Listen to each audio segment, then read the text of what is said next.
Hi, I'm Natalie Cooper, and 8 months pregnant, I stood frozen in disbelief as my sister-in-law, Emily, loaded my baby shower gifts into her car. They were meant for me anyway, she said, clutching the custom-made blanket embroidered with my unborn son's name. Right, Mom? My mother-in-law, Susan, nodded without hesitation. Emily's been trying for years. She deserves this more than you do. I instinctively cradled my belly, trying to process the scene. The beautiful nursery I'd spent months preparing, sage green walls, hand-painted clouds, the heirloom rocking chair, was being stripped bare. All this while my husband David was conveniently out of town on a business trip. You can't do this, I managed, my voice trembling. These gifts were given to me for my baby. Look, I grabbed a card from one of the unopened presents, holding it up as proof. It has my name on it, to Natalie and baby Cooper. Emily barely glanced at it, her lips curling in a smirk. Oh please, everyone knows I've been trying to have a baby for years. They probably wrote your name out of pity. I mean, how long have you even been married to David? 18 months, Susan cut in, her tongue sharp. And let's not forget how rushed that wedding was. Emily and Jason have been married 6 years. They've earned this. I felt my baby kick, as if sharing my outrage. Yesterday, this nursery had been perfect, a haven of love and anticipation. Now, it was a battlefield. The rocking chair stays, I said firmly, my voice steadying. It's from my grandmother. It has nothing to do with you. Emily paused, her hand already on the chair.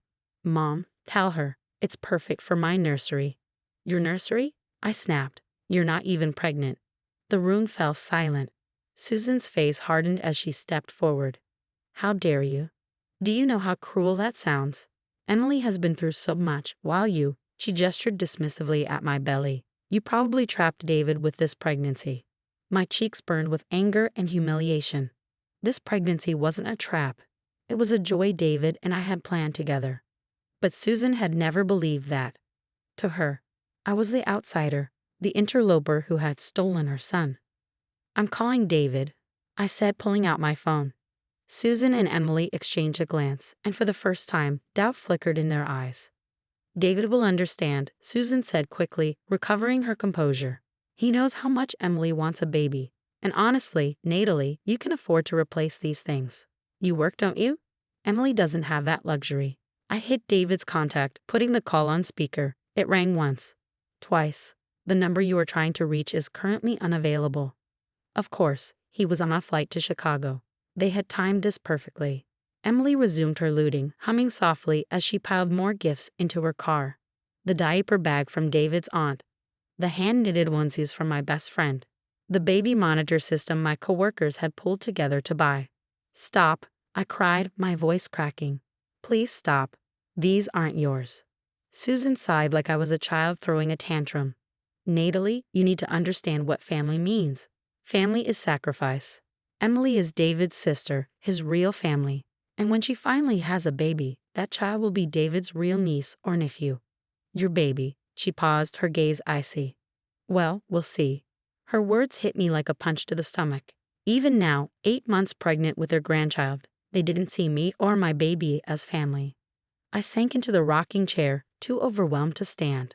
Through blurred vision, I watched as they ransacked my nursery, taking not just gifts, but the love and hope they represented. To them, I wasn't family. And to them, my baby, their grandchild, wasn't either. As Emily and Susan carried the last box out, leaving the nursery eerily barren, something inside me snapped. Maybe it was pregnancy hormones, or maybe it was the months of their subtle manipulation finally boiling over. I pulled out my phone and opened the camera. What are you doing? Emily froze halfway down the driveway, clutching the custom baby blanket. Documenting theft, I said, my voice steady despite the storm raging inside me. Every single gift, every card with my name on it, every receipt, they're all recorded. Susan stormed back up the path, her face flushed with anger. Put that phone away this instant. How dare you accuse us of theft? We're family. Family doesn't steal from family, I replied, focusing the camera on her. And family definitely doesn't steal from an unborn baby. Emily's lower lip trembled, her go-to tactic when cornered. Mom, she's being so mean. After everything we've done for her. I let out a sharp, bitter laugh. Everything you've done. Like what? Criticizing my wedding? Undermining my pregnancy? Or maybe you mean guilt-tripping me every step of the way. Enough? Susan barked. David will hear about this disrespectful behavior. Augie will, I said, locking eyes with her. Every word, every detail, every video. Their expressions faltered for a split second before they turned and loaded the last box into Emily's car. I stood in the driveway, watching as they drove off with my baby's gifts. But I wasn't defeated. Not yet. I immediately called Lauren, my best friend and co-host of the baby shower. They did wait at. Lauren's outrage crackled through the speaker. I'm on my way, and I'm bringing backup. Within an hour, my living room was packed with allies. Lauren, my sister Kate, and 3 colleagues who had attended the shower. Together, we went to work. We cataloged the gift list, photos from the shower, cards, and receipts. Kate, a junior lawyer, was meticulous. This isn't just petty behavior, Kate declared, her voice steely. This is premeditated theft. They waited until David was unreachable, classic intent. As we worked, my phone buzzed with a text from Emily. Thanks for understanding about the gifts. Baby stuff is so expensive these days. Lauren snatched my phone to read the message and let out an incredulous laugh. She's thanking you for letting her rob you? Oh, save that text. It's a written confession. A second buzz followed, this time from Susan. I expect you to apologize to Emily for your attitude today. She's very upset. David would be ashamed of how you've acted. Kate rolled her eyes, taking screenshots. Textbook gaslighting. They're trying to flip the narrative and paint you as the villain. My friend stayed late, helping me calm down and prepare for the next steps. Around 8 p.m., my phone lit up with David's name. Honey? His voice was confused, laced with concern. Mom just called. She said you had a meltdown and attacked Emily? I took a deep breath, steadying myself. David, listen carefully. I'm going to tell you exactly what happened, and I have witnesses and evidence to back it all up. As I recounted the events, his initial confusion shifted to stunned silence. When I finished, he was quiet so long, I thought the call had dropped. Send me everything, he finally said, his voice tight with anger. Videos, photos, texts, everything. I'm catching the next flight home. But your business meeting can wait. This is more important. He paused, exhaling sharply. I'm so sorry, Nat. I should have seen this coming. The way they've been acting since we announced the pregnancy. After we hung up, Lauren squeezed my hand. You know this isn't about the gifts, right? It's about control. They're testing how much you'll tolerate. She was right. This wasn't just about a few baby shower presents. This was about boundaries, ones they had been pushing since day one. I glanced at my sister. Kate, how would you like to handle this legally? Kate's grin was sharp. I thought you'd never ask. First thing tomorrow, we're filing a police report. Then, we're getting a restraining order. Isn't that a little extreme? I asked, rubbing my belly as my baby gave an emphatic kick. Extreme? Lauren cut in. They robbed your unborn child in front of you, after planning it so your husband couldn't intervene. A restraining order is just step 1. As if on cue, another text from Susan arrived. Emily's been crying for hours.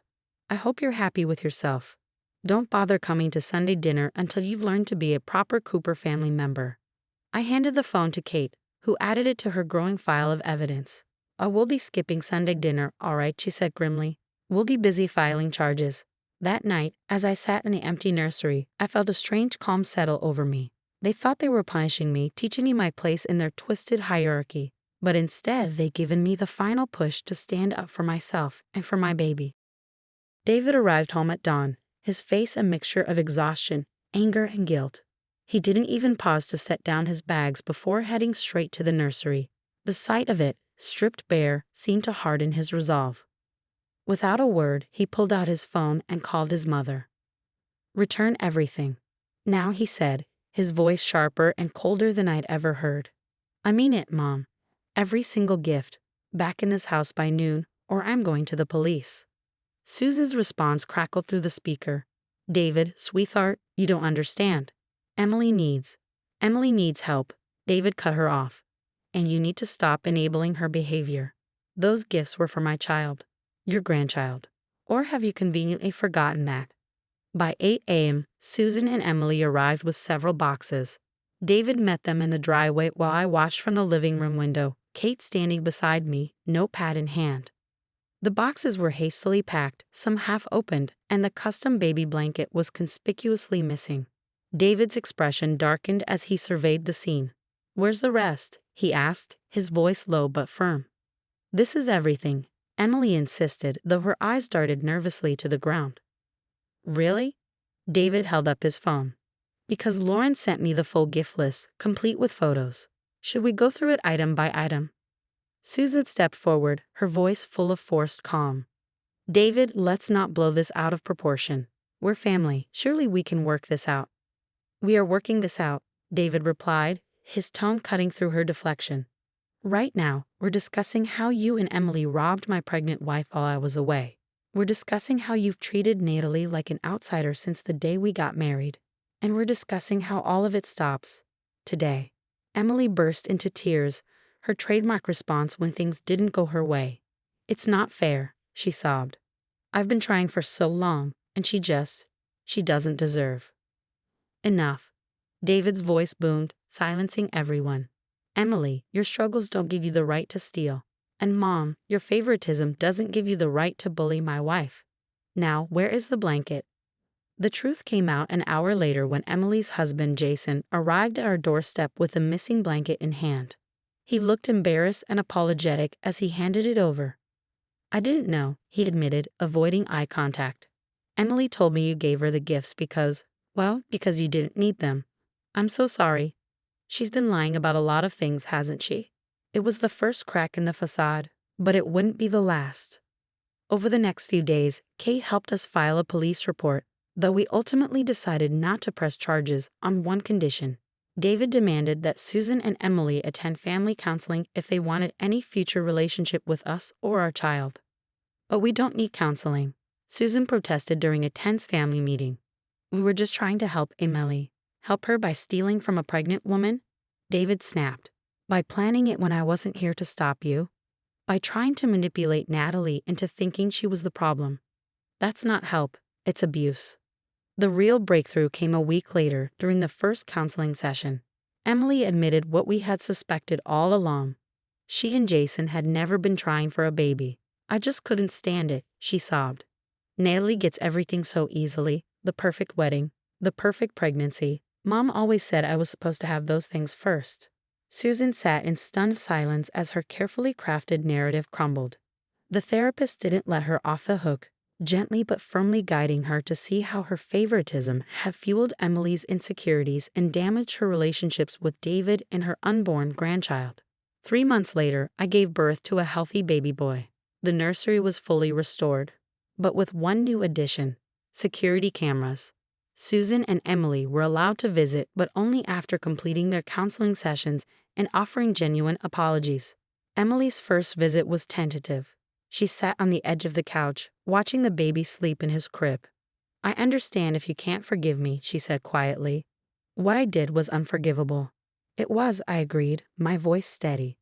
"But this little guy deserves to know his aunt. The real you, not the person your mother wanted you to be." Susan's transformation took longer, but when she finally saw her grandson, something seemed to shift. She stood over his crib, tears rolling down her cheeks.